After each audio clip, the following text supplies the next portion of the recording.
Nice.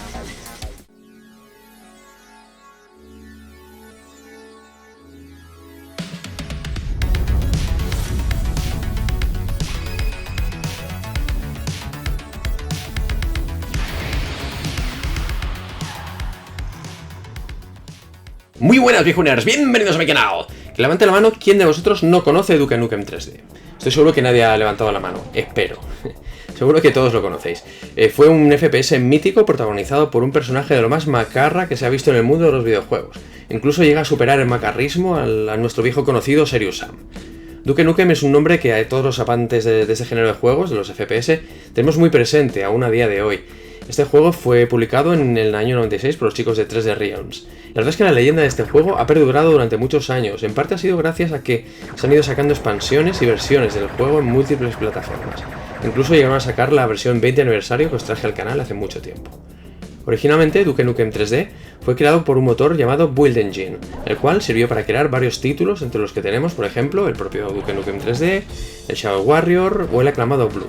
De hecho, a día de hoy en Steam podemos disfrutar de versiones de estos juegos, ya sea remasterizadas o portadas simplemente a nuestros PCs actuales. Por cierto, en unas semanas publicaré un vídeo monográfico de todos los juegos que salieron para este motor, tal y como hice con los juegos que usaron el mismo motor de Doom. Después de hablar de juegos del pasado, viajemos al presente. En el año Nuestro Señor de 2019, 3D Realms acaba de lanzar el juego Iron Maiden. Uy, perdón, que me van a canear, mejor quería decir Iron Fury. Por si no lo sabíais, el nombre original del juego iba a ser Iron Maiden, pero el grupo musical Iron Maiden insinuó que tomaría medidas legales si no lo cambiaban, por lo que tuvieron que modificarlo antes de su lanzamiento. Este título se trata de un FPS desarrollado por la empresa Void Point y publicado por 3D Realms. Argumentalmente hablando, se trata de una precuela del juego de acción Bombshell, lanzado también por ellos. Iron Fury ha sido creado sobre una versión modificada del motor Build de Ken Silverman, que os he comentado hace un momento, y es el primer videojuego comercial en utilizar el motor desde hacía 19 años.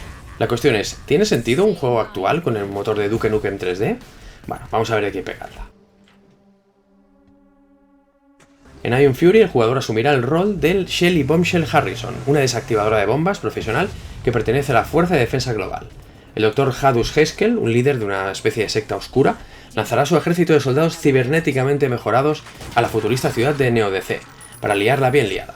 Es entonces cuando entraremos en acción con la protagonista, la cual será la encargada de liberar a la ciudad de este maléfico ejército.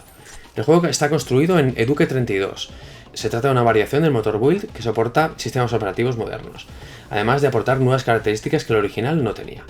Por lo que si somos puristas, no está corriendo exactamente con el mismo motor que el Duke Nukem original, pero la verdad es que a mí este detalle me es igual. La sensación de FPS añejo que destila, la verdad es que está genial. El juego que estáis viendo es una versión que me han pasado los desarrolladores para hacer reviews, la cual puede tener pequeñas diferencias a la versión que sale mañana 15 de agosto, pero no creo que haya diferencias sustanciales.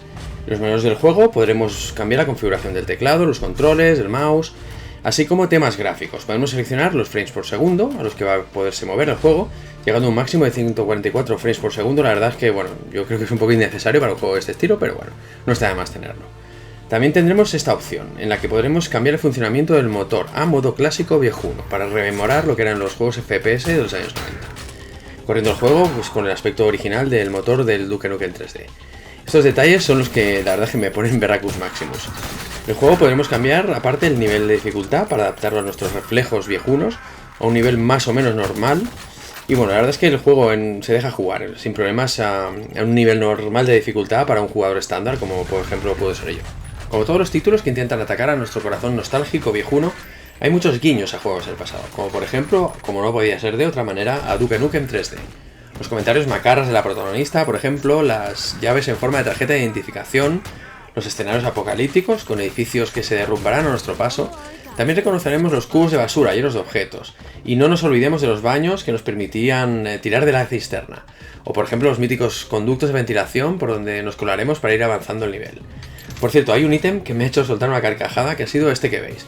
Parece una tarjeta aceleradora muy famosa a mediados de los 90, una Voodoo 3DFX. Además, llaman la atención la cantidad de objetos que nos encontraremos por el juego con los cuales podremos interactuar. Una cosa que hay que destacar de este juego, por encima de todo, es lo frenético que es. Los enemigos pueden salirte de cualquier rincón esperando a emboscarte en un flujo incesante. La verdad es que le da un ritmo genial a este FPS y hace que a ratos este juego sea un auténtico vicio. También cabe destacar que Ion Fury cuenta con una función de autosalvado, la cual nos guardará automáticamente la partida cuando alcancemos un punto importante en el nivel, lo cual puede irnos francamente bien si cometemos un descuido y no habíamos guardado previamente. Está genial para no frustrarnos demasiado si nos matan demasiadas veces. Aparte del modo de juego normal, cuenta con 2 modos adicionales de juego. El primero consiste en sobrevivir el máximo número de rondas mientras somos atacados por cientos de enemigos. Y el segundo modo consiste en avanzar por el juego utilizando solo las bombas de mano. Y para complicarlo aún más, solo contaremos con 25 puntos de vida. Si hablamos de arma, tendremos 8 armas disponibles durante nuestra aventura, como por ejemplo una porra eléctrica, un revólver, una escopeta, una ametralladora, vamos, lo que cabía esperar en un FPS de los años 90. Además, muchas de estas armas cuentan con un disparo secundario, el cual permitirá aumentar la puntería, la cadencia o la potencia de disparo. Por ejemplo, si activamos el disparo secundario en el revólver y apuntamos a un enemigo, nos aparecerá una calavera justo encima de él, y cuando le vayamos a disparar, le daremos un headshot, fulminándolo al instante. La escopeta, por ejemplo, permitirá intercambiar la munición con una explosiva mucho más mortífera. Las bombas de mano, si disparamos con el botón primario, rebotarán contra el suelo o contra la pared, explotando solo si contactan con un enemigo. Si por el contrario utilizáramos el disparo secundario, la bomba se cargará con una cuenta atrás, explotando sin necesidad de impactar contra algo. El apartado de enemigos, la verdad es que he de decir que me ha decepcionado un poquito. Me esperaba algo más de variedad. Bien es cierto que los enemigos son originales y están muy bien hechos, como por ejemplo las torretas automáticas, o los enemigos voladores que lanzan cohetes que meten mucha caña, o incluso los pilotos de dron. Pero sí que he hecho en falta un poquito más de variedad, que sí que tenía, por ejemplo, el Duke Nukem 3D. Acordaros de los típicos cerdos policías o los extraterrestres. La verdad es que, aparte de la variedad, al menos en el Duke Nukem 3D, tenían como más carisma, ¿no? De hecho, aún nos acordamos de esos enemigos a día de hoy. Pero bueno, ojo, no nos olvidemos que el juego que estamos tratando hoy no es una secuela de Duke Nukem, aunque tenga guiños constantes a él. Hablemos un poquito acerca del diseño de los niveles. En este apartado, Ion Fury no se queda corto, a mi juicio. El diseño de los exteriores, con esas ciudades en ruinas, está realmente muy logrado. Además, son de un tamaño bastante mayor a los originales de Duke Nukem 3D. Y a veces pueden llegar a ser un poco retorcidos por su tamaño, obligando al jugador a dar más de una vuelta hasta encontrar el interruptor o la tarjeta correspondiente para seguir avanzando en nuestra aventura. Eso le da un poquito más de dificultad. Pero bueno, en general en este apartado yo le daría un sobresaliente. Son agradables de explorar y hay infinidad de secretos, que esto es una de las cosas que tenían mucho los juegos de los 90. Todo este espectáculo viejuno que es Ion Fury viene aderezado con una música noventera que, vamos, recuerda muchísimo a los .mod que se hacían en los 90 con Fast Tracker. La verdad es que es una delicia, y luego los efectos sonoros, los gritos, etcétera, también casan mucho con la esencia de este juego. Sobre todo una advertencia para todos aquellos que estéis acostumbrados a jugar a juegos first personal shooter de nueva hornada o de nueva generación. Este juego no se puede comparar con muchos lanzamientos recientes. Pensad que está basado en un motor que no tiene tantos efectos, tantas físicas, todo tan realista, tan hiperrealista como son los FPS de ahora.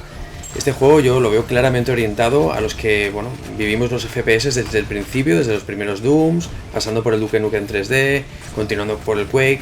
Y claro, este tipo de juegos solo se entiende para una persona que sí que lo ha vivido, o que no lo haya vivido, pero le apetezca tener un poquito de sabor viejuno de los FPS de antaño.